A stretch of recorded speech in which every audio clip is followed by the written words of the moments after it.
नमस्कार. वार शुक्रवार.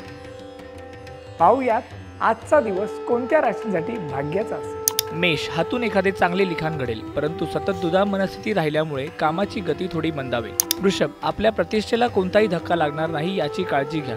महिला जास्त खर्चिक बनतील. मिथुन, तुमच्या मनाप्रमाणे मनाच्या कल्पना थोड्या टोकदार होतील, परंतु स्वाभिमान आणि अहंकार यामध्ये पुसटशी लक्ष्मण रेषा आहे हे लक्षात ठेवा. कर्क, ज्यांच्या नोकऱ्या नवीन आहेत त्यांना वरिष्ठांच्या गैरमर्जीला तोंड द्यावे लागेल. सिंह, जेवढे काम कराल त्या मनाने व्यवसायात लाभ कमी मिळेल, कष्टाचे डोंगर उपसाल. कन्या, घरामध्ये थोड्याशा कारणाने वाद होतील, वातावरण ढवळून निघेल. तुळ, तब्येत सांभाळावी लागेल. ज्यांना पित्ताचा उष्णतेचा त्रास आहे त्यांनी सांभाळून राहावे. वृश्चिक, परदेशी प्रवास घडतील. वडिलोपर्जित संपत्तीच्या संदर्भातील कामे मार्गी लागतील. धनु, एखादे घर बांधायला घेतले असेल तर ती कामे पूर्ण होतील. आर्थिक गुंतवणूक कराल.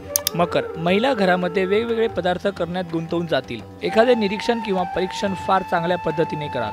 कुंभ, आवडत्या गोष्टीचा सखोल अभ्यास करायला. व्यवसाय धंद्यामध्ये उच्च पदस्थ व्यक्तींचा सहवास लाभेल. मीन, सहवासातील वृद्ध व्यक्तींचा सल्ला आवश्यक विचारात घ्या. धार्मिक कार्यक्रमामध्ये सहभागी राहाल.